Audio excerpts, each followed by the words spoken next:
E se eu te contasse que duas filhas de um coronel rico tentaram vender uma escrava inocente para um dos homens mais cruéis da região? Mas o que aconteceu depois mudou o destino de todos para sempre. Esta é uma história real do Brasil imperial que vai te deixar sem palavras. Uma história de traição, redenção e uma reviravolta que ninguém esperava. Mas antes de começar, me conta aqui nos comentários, de que cidade você está assistindo? E se você gosta de histórias brasileiras emocionantes e verdadeiras, se inscreve no canal e ativa o sininho para não perder nenhuma. Agora sim, vamos para a história que precisa ser contada. A noite caía pesada sobre a fazenda Santa Cruz quando Maria da Glória percebeu os olhares. Não eram novos, Isabela e Constança sempre a observaram com desprezo mal disfarçado, mas havia algo diferente naquela véspera.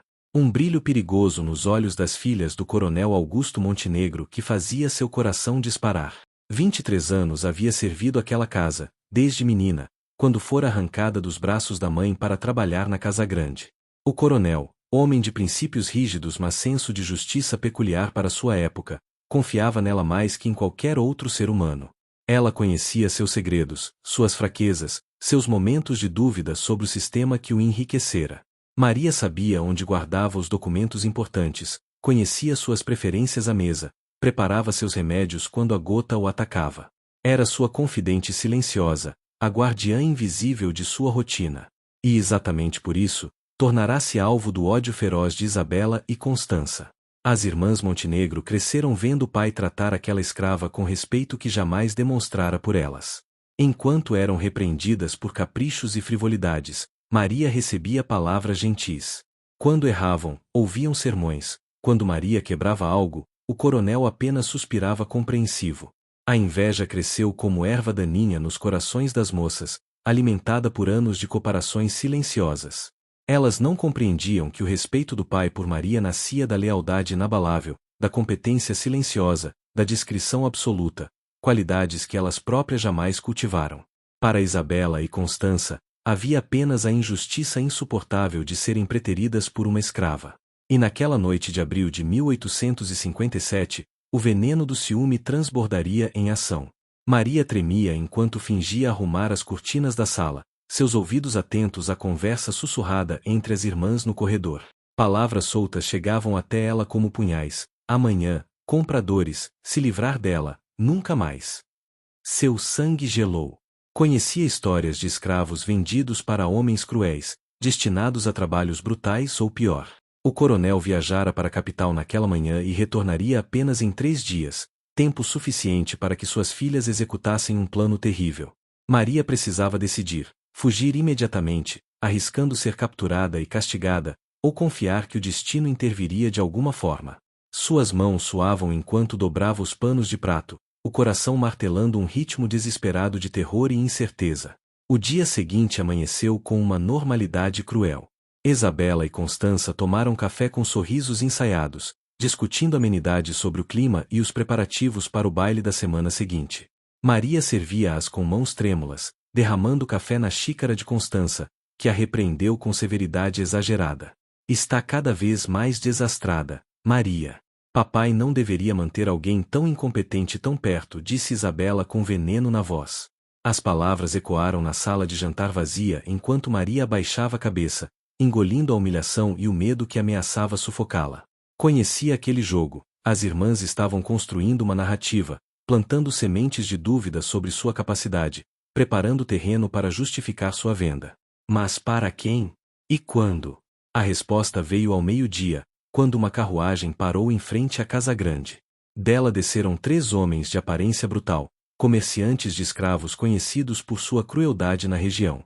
Francisco Tavares, o líder, tinha reputação sombria, comprava escravas jovens com propósitos que todos conheciam mas ninguém ousava mencionar em voz alta. Maria sentiu suas pernas fraquejarem quando Isabela os recebeu pessoalmente, algo inédito considerando o desdém que as moças da Casa Grande costumavam demonstrar por visitantes de classe inferior. Meu pai não está, explicou Isabela com falsa delicadeza, mas temos autorização para negociar. A escrava em questão trabalha aqui há anos, mas tornou-se problemática. Acreditamos que um ambiente mais rígido lhe faria bem. Maria foi chamada à sala, onde os homens aguardavam. Francisco Tavares a examinou com olhos que a despiam, um sorriso torto revelando dentes podres. Boa estrutura, aparência saudável. Quantos anos? Perguntou, dirigindo-se a Isabela como se Maria fosse gado. 38, respondeu Constança, mentindo. Maria tinha 41, mas a mentira aumentaria seu valor. Obediente. Francisco insistiu, caminhando ao redor de Maria como predador cercando presa. Muito, garantiu Isabela, evitando o olhar desesperado de Maria. Acostumada a trabalho doméstico, mas aprende rápido qualquer função. As palavras eram código que todos compreendiam. Francisco acenou, satisfeito. 400.000 réis. Metade agora, metade quando eu levar ela. O aperto de mão selou o acordo enquanto Maria sentia o mundo desmoronar. Seria arrancada da única casa que conhecia, vendida para homem cuja reputação fazia mulheres chorarem só de ouvir seu nome. Trancada no quartinho onde dormia, Maria passou a tarde em desespero silencioso. Rezou a todos os santos que conhecia, implorou intercessão divina, mas sabia que milagres eram raros para pessoas como ela. Considerou fugir pela janela, mas os capitães do mato eram eficientes demais. Seria encontrada em horas e devolvida para destino ainda pior. Pensou em suplicar as filhas do coronel, mas o ódio nos olhos delas eliminava qualquer esperança de misericórdia. Restava-lhe apenas aguardar o amanhecer, quando Francisco retornaria para buscá-la, levando-a para a vida de horrores que preferia nem imaginar. Enquanto a noite caía novamente sobre Santa Cruz, Maria chorou todas as lágrimas que havia guardado em 23 anos de servidão silenciosa, sabendo que o pior ainda estava por vir. A madrugada trouxe sons inconfundíveis, cavalos, vozes, movimento na casa grande. Maria despertou sobressaltada, certa de que Francisco Tavares chegará mais cedo para levá-la. Mas as vozes que ecoavam eram diferentes. Uma delas, grave e autoritária, fez seu coração saltar. O coronel Augusto Montenegro retornará. Impossível, deveria ficar 3 dias na capital. O que o trouxera de volta tão precipitadamente? Maria colou o ouvido à porta, tentando captar fragmentos da conversa. Ouvia passos apressados, portas batendo, a voz alterada de Isabela tentando explicar algo. Então, o estrondo, um soco violento na mesa da sala de jantar que fez a casa inteira estremecer. Venderam ela. A fúria no rugido do coronel era algo que Maria nunca presenciara em mais de 2 décadas servindo. O que ninguém sabia era que o coronel tinha informantes. José, escravo de confiança que o acompanhará à capital, possuía irmão trabalhando na propriedade vizinha. Foi através dessa rede silenciosa de comunicação, a única arma dos escravizados, que notícia da conspiração chegará aos ouvidos do irmão de José, que conseguirá fazer chegar uma mensagem urgente ao coronel ainda na capital. Suas filhas planejam vender Maria para Francisco Tavares. 5 palavras que fizeram Augusto Montenegro abandonar negócios importantes e cavalgar a noite inteira de volta para sua fazenda. Ele conhecia a reputação de Tavares. Sabia exatamente o destino que aguardaria Maria. E algo nele, talvez remorso acumulado de décadas sustentando o sistema odioso, talvez genuíno apreço pela mulher que servirá sua família com dedicação incomparável, não permitiria que tal horror se concretizasse. Isabela e Constança empalideceram diante da fúria paterna. Tentaram justificar-se, alegaram que Maria tornara-se insolente, que roubara pequenos objetos, que desrespeitara a hierarquia da casa. Cada mentira era mais desesperada que a anterior, cada acusação mais transparente em sua falsidade. O coronel não era tolo, conhecia suas filhas, conhecia suas mesquinharias, seus ciúmes mesquinhos, sua incapacidade de aceitar que competência e caráter não dependiam de cor de pele ou posição social. Vocês venderam Maria para aquele monstro por inveja, declarou com voz cortante como lâmina. Por ciúme de uma mulher que nunca lhes fez mal, que nunca pediu privilégios, que apenas serviu esta família com dignidade que vocês jamais demonstraram. As palavras caíram como chicotadas, e Isabela começou a chorar, não de remorso, mas de medo das consequências. O coronel mandou chamar Maria imediatamente.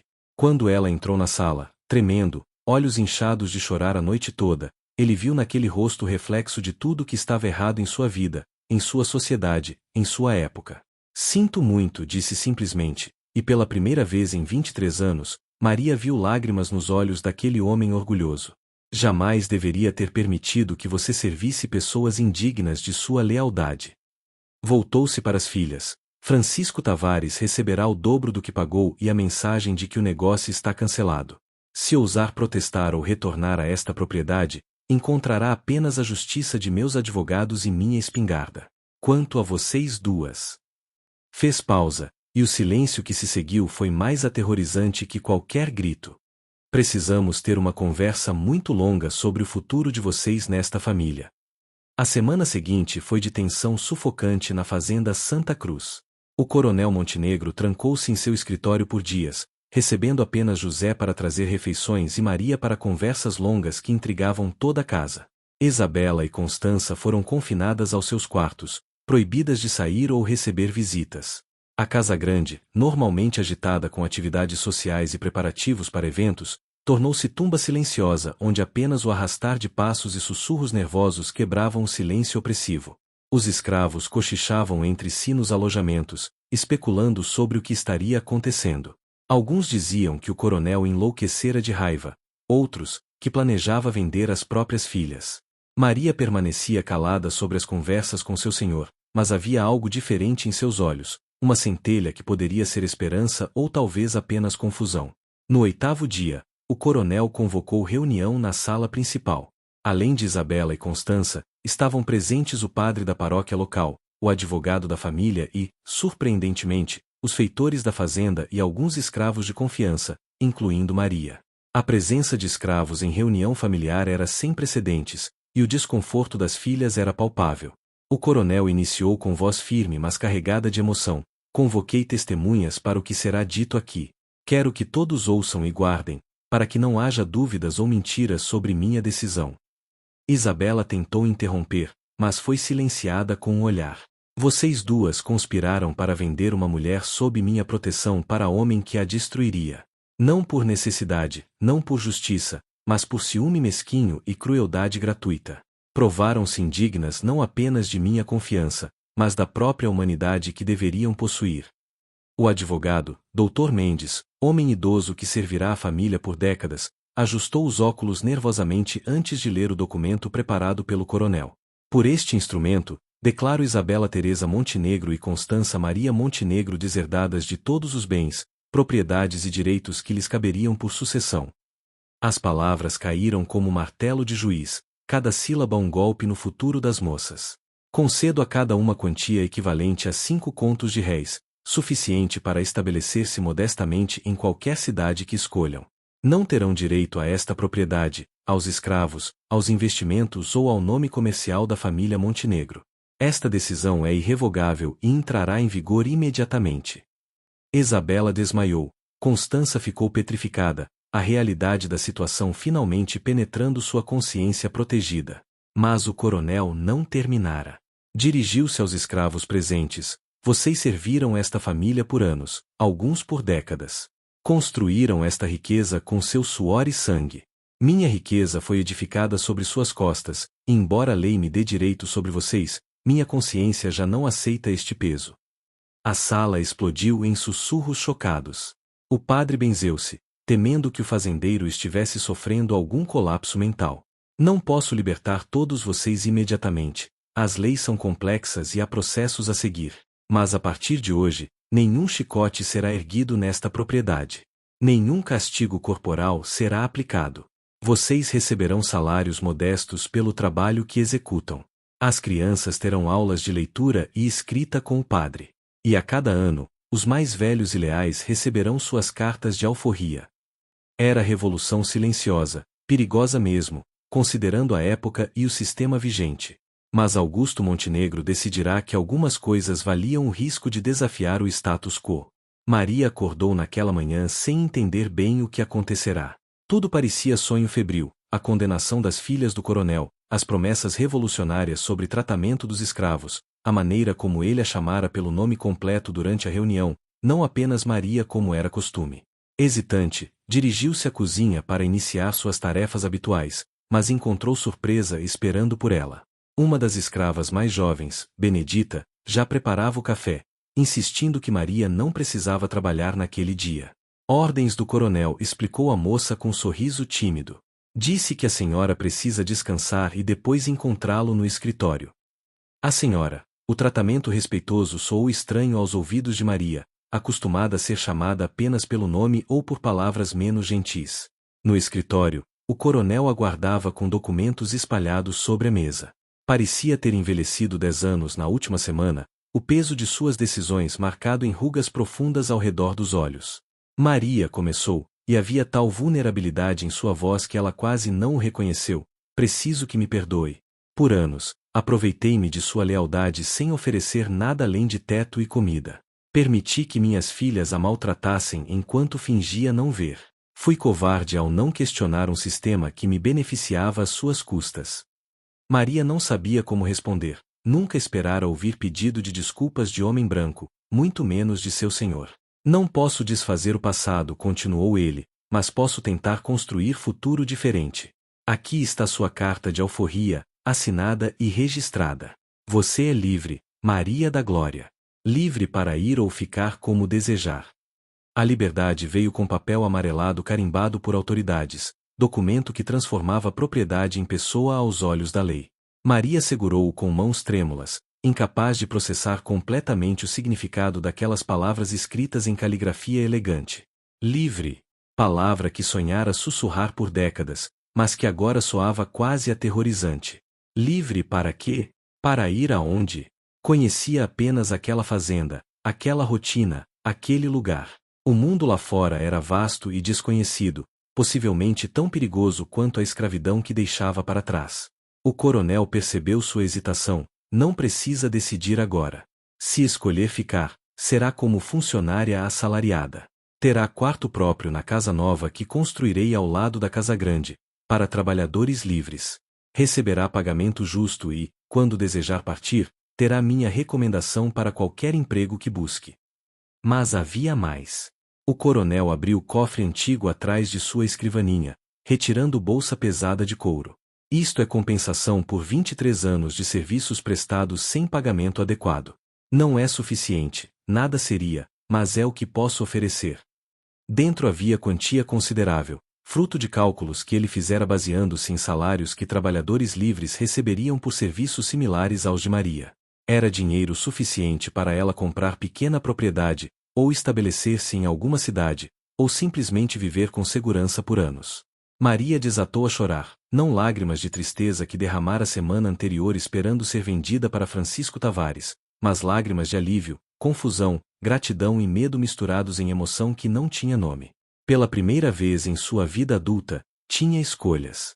E essa liberdade era tão aterrorizante quanto libertadora.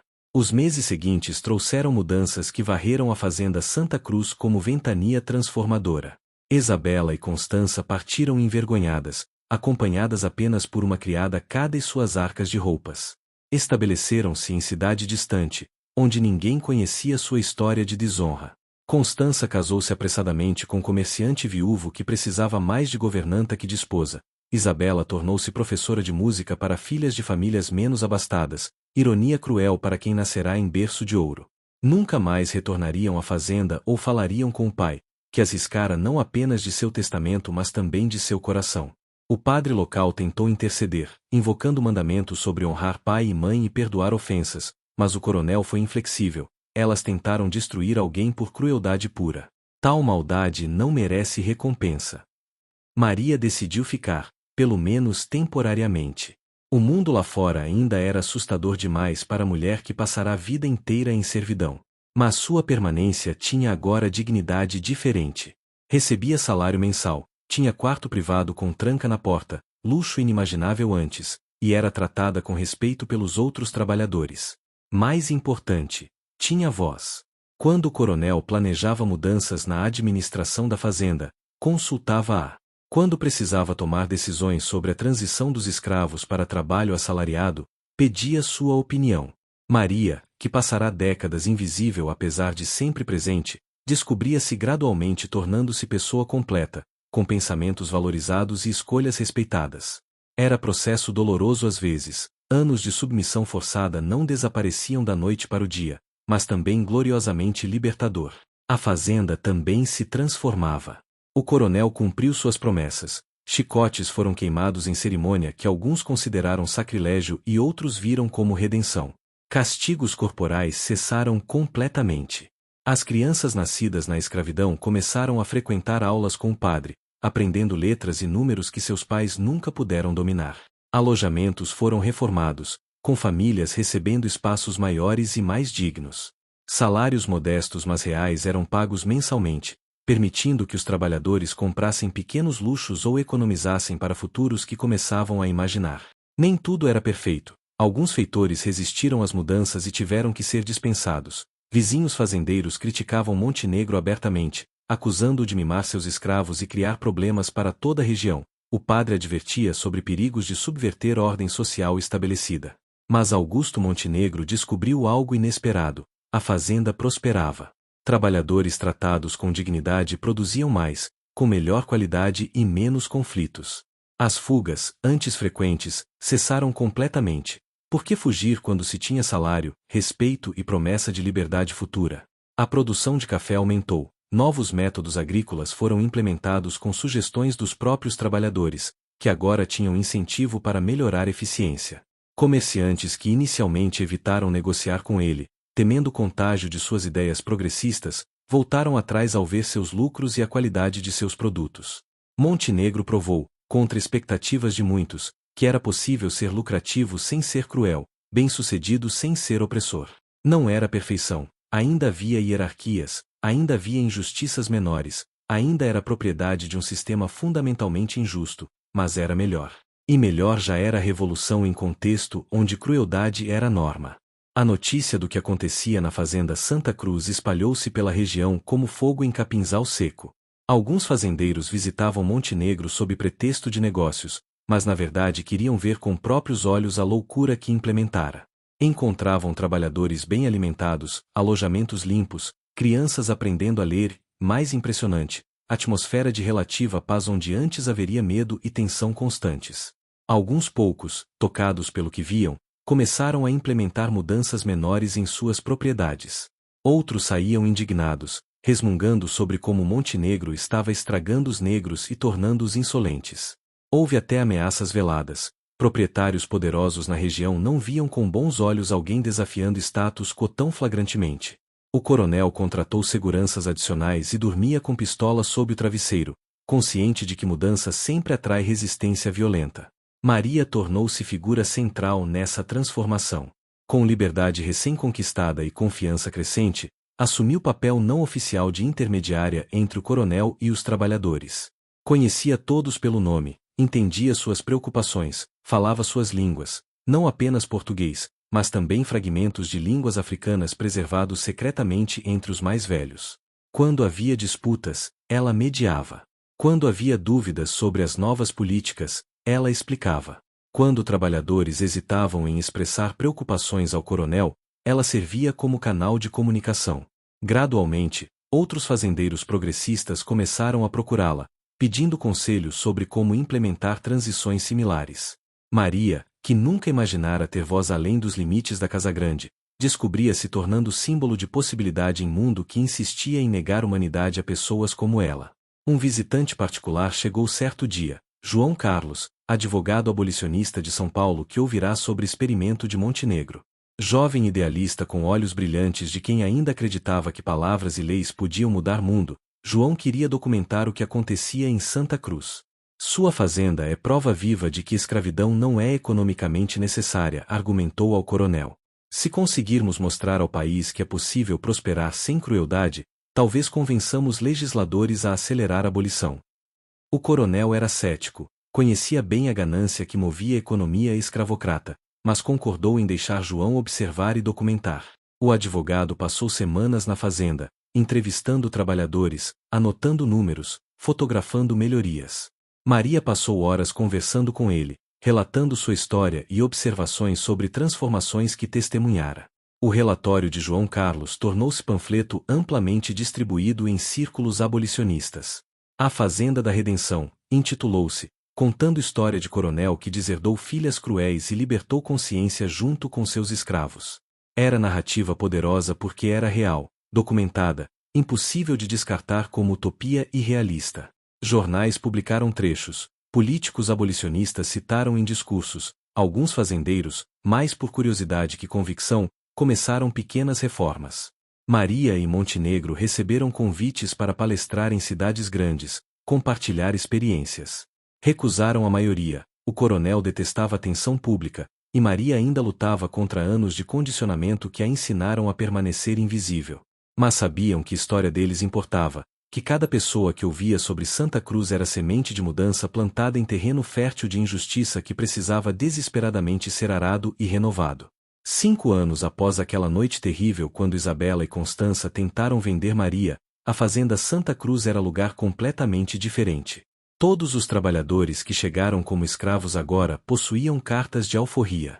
Alguns partiram para buscar famílias perdidas ou construir vidas em cidades. Outros permaneceram, agora como funcionários assalariados em propriedade que se tornará referência regional.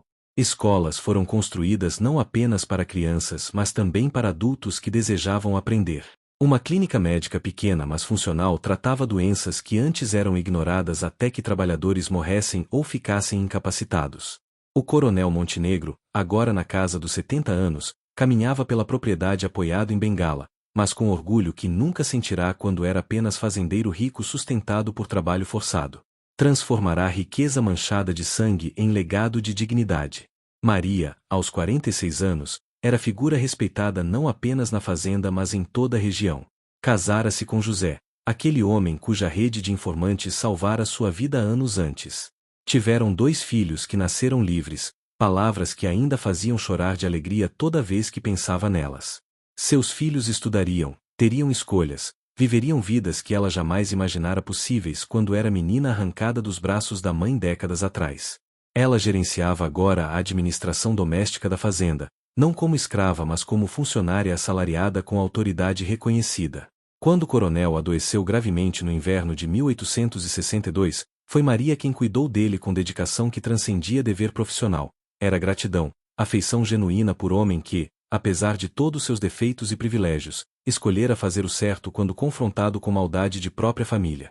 Montenegro sobreviveu àquele inverno, mas sabia que tempo era finito. Revisou o testamento meticulosamente. Grande parte da fazenda seria dividida entre os trabalhadores de longa data, incluindo Maria e José, que receberiam porção significativa de terras e capital para administrar como desejassem. Uma fundação seria criada para continuar a educação de crianças negras na região. Recursos seriam destinados a organizações abolicionistas. Quanto a Isabela e Constança, manteve-as deserdadas, nunca se arrependeu daquela decisão. Ocasionalmente recebia notícias delas, Isabela envenenada pela amargura, Constança miseravelmente casada com um homem que a tratava com desdém que ela antes reservava para inferiores. Não sentia satisfação em seus infortúnios, apenas tristeza pela incapacidade delas de aprender compaixão. Tentará ensiná-las valores através de privilégios e exemplo. Fracassara. Mas sucedeu com Maria, José e dezenas de outros, provando que dignidade humana não dependia de berço ou cor de pele. Quando a abolição finalmente chegou em 1888, a fazenda Santa Cruz já a vivenciara por décadas. A notícia foi recebida com celebração moderada, afinal, para aquelas pessoas, liberdade não era novidade súbita mas realidade gradualmente conquistada. Maria, agora com cabelos grisalhos e netos brincando ao redor, sentou-se sob jabuticabeira onde anos antes escondera lágrimas de terror esperando ser vendida para monstro. O coronel, frágil mas presente, juntou-se a ela. Permaneceram em silêncio confortável, 2 sobreviventes de era horrível que escolheram, cada um a seu modo, resistir à crueldade que o cercava. Obrigada, Maria disse finalmente, por me salvar. Montenegro balançou a cabeça. Não, Maria. Obrigado por salvar minha alma. Não eram redenção completa, cicatrizes de escravidão nunca desapareceriam totalmente, e injustiças sistêmicas continuariam por gerações. Mas ali, naquele pedaço de terra onde ódio quase destruíra a vida, amor e justiça prevaleceram. E isso, em mundo tão frequentemente dominado por escuridão, era luz suficiente para iluminar caminho para futuros melhores.